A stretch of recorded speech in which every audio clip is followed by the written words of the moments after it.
Donc salut à toutes et à tous, bienvenue.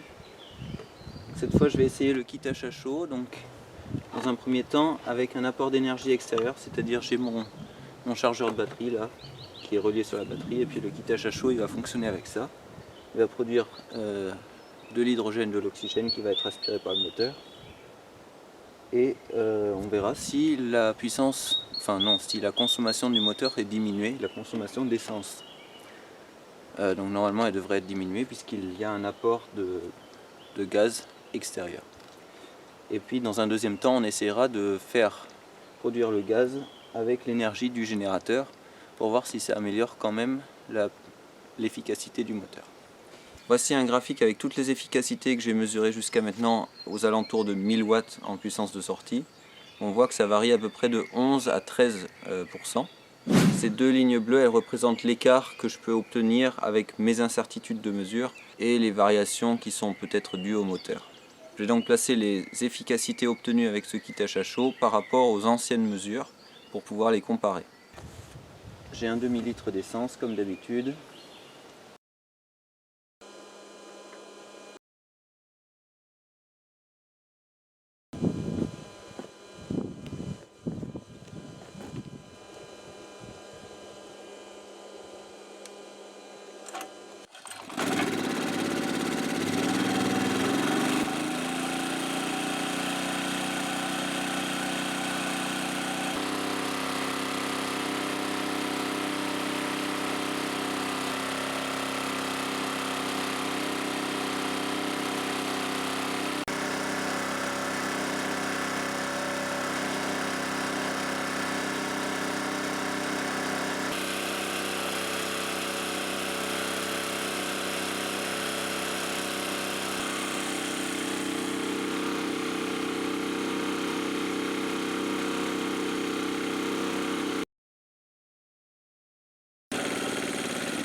Bon, donc à peu près 30 minutes, donc c'est une durée moins longue que sans le kit achat chaud.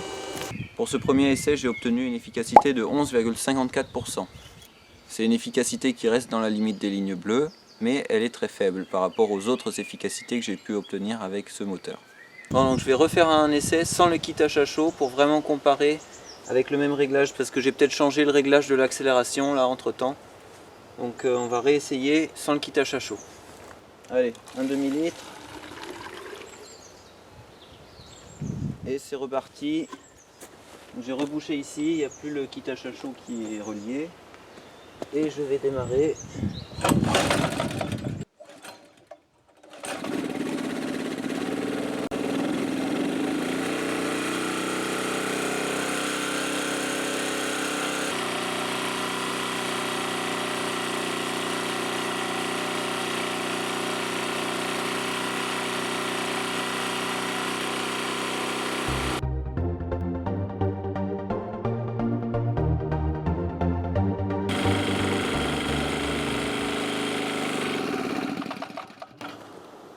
Bon, donc 29 minutes et 30 secondes, donc c'est à peu près la même chose que tout à l'heure avec le kit achat chaud.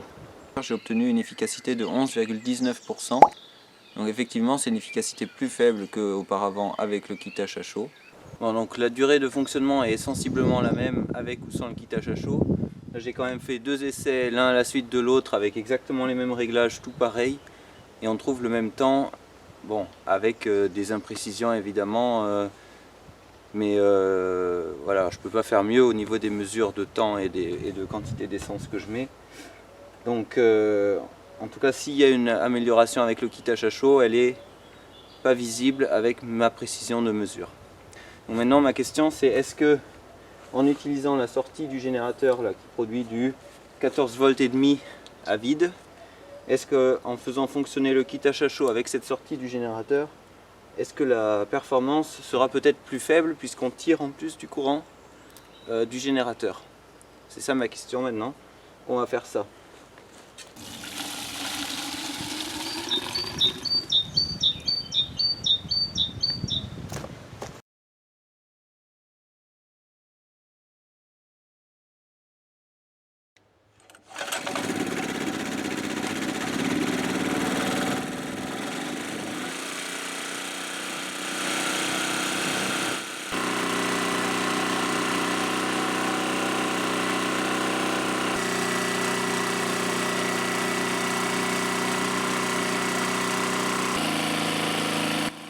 pendant le test, j'ai débranché le kit achat chaud du générateur pour voir ce que ça fait. Et on entend bien que le moteur tourne différemment et qu'il force moins quand on débranche le kit achat chaud.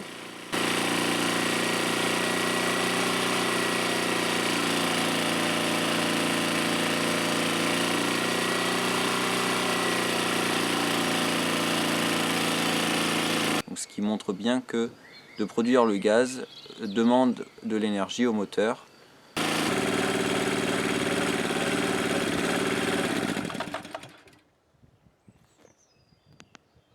Bon, on est encore à peu près à 30 minutes de fonctionnement. Donc cette fois j'ai obtenu une efficacité de 11,27%. Donc c'est à nouveau un petit peu plus qu'auparavant avec 11,19%, mais on ne peut pas vraiment en conclure. Donc pour conclure cet essai, on peut dire que si le kit achat chaud diminue la consommation, augmente l'efficacité du moteur, eh bien c'est très minime, c'est très faible, ça reste inférieur, largement inférieur en tout cas, à mes incertitudes de mesure qui restent globalement, enfin qui sont pas trop mauvaises quand même. Bon, vous allez certainement me dire que quand on branche le kit achat chaud sur une batterie externe, on a bien une efficacité supérieure que quand on le fait fonctionner sans kit achat chaud du tout.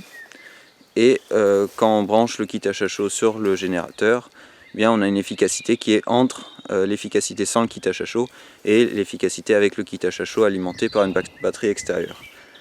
Ce qui confirmerait donc la théorie, enfin que ça fonctionne.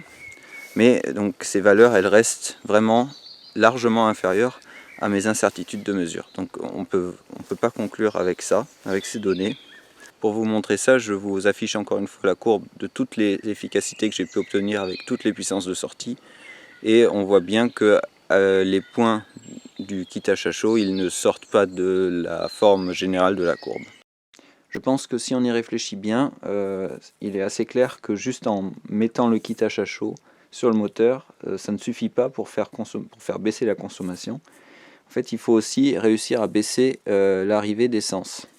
Alors, je vais vous expliquer pourquoi je pense ça. Il faut regarder ce qui arrive dans le moteur. Donc, en temps normal, ce qui arrive dans le moteur, ça va être composé d'une part l'air. Donc, l'air, ça va être de l'oxygène, du nitrogène, et puis d'autres choses, du CO2, etc. Donc en fait, l'air est partagé en plusieurs choses comme ça. Donc je vais écrire R ici. En plusieurs gaz. Et le seul gaz qui nous intéresse, c'est l'oxygène. D'accord ? Et puis d'autre part, il y a le carburant, donc il y a l'essence. Ok, donc les deux, ils se mélangent avec un mélange parfait. Espérons-le. Maintenant, si on ajoute le kit achat chaud, il y a une partie de ce gaz-là, qui est l'air, qui va être remplacée. Donc, on va avoir d'une part le gaz achat chaud, qui va être donc du dihydrogène et de l'oxygène. Donc ça, c'est un mélange parfait, d'accord ? Et puis, il va y avoir l'oxygène et puis autre. D'accord ? En fait, ce qui se passe, c'est qu'on ajoute un carburant ici. Donc, il y a toujours la même quantité d'essence qui arrive. Sauf qu'il y a une partie de l'oxygène qui était ici, qui est remplacée par ce gaz-là. Ce gaz-là, c'est déjà un mélange parfait de carburant avec de l'oxygène. Donc lui, il va brûler. D'accord ? Il va brûler et il va faire exactement ce qu'il faut. Par contre, ici, il va y avoir toujours autant d'essence qui va être aspirée que ici. Or, il y a moins d'oxygène qui va être utilisé pour cette essence-là. Donc, à ce niveau-là, on va avoir un mélange trop riche. Donc, ce qu'il faudrait, c'est diminuer un peu, enlever une partie de l'essence qui arrive. Et donc, pour faire ça, il va falloir utiliser un gicleur plus petit au niveau du carburateur. Bon, donc la question maintenant, c'est qu'est-ce que je fais ? Alors, je pourrais vendre ce super kit à quelqu'un et lui expliquer que c'est un super kit qui fait consommer moins la voiture et tout. Non, je rigole. Bon. Donc je peux aussi continuer les expériences. Donc ce serait quoi la prochaine étape? Ce serait d'essayer de faire fonctionner mon moteur avec un mélange air-essence air carburant moins riche en ajoutant ça. Soit je pourrais mettre un gicleur plus petit dans mon carburateur. Le problème c'est qu'on ne trouve pas des gicleurs avec un trou plus petit pour ces moteurs là, enfin moi j'en ai pas trouvé pour l'instant, et puis je ne saurais pas quel diamètre de trou choisir pour avoir un fonctionnement optimal avec le kit à chaud. Et puis en plus il faudrait pouvoir régler en fait la taille de trou et faire plein d'essais comme ça. L'autre solution ce serait de faire fonctionner le moteur avec de l'éthanol, parce qu'à ce moment là il faut qu'il tourne avec plus d'éthanol, et donc là on pourrait régler la richesse juste en fermant le clapet d'arrivée d'air. Voilà. Pour avoir suffisamment de précision sur cette richesse justement, il faudrait avoir un capteur qui nous permet de savoir exactement quelle est la richesse. Donc il faut une sonde lambda. Alors j'ai déjà monté une sonde lambda sur ce petit moteur, 2 sondes lambda pour être précis, parce que la première ça marchait pas bien, donc la deuxième ça refaisait pareil. En fait normalement elle doit sortir une valeur de à peu près 0,45 volts pour un fonctionnement optimal. Or cette sonde lambda elle me sortait à peu près 0,9 volts quand le moteur fonctionnait bien.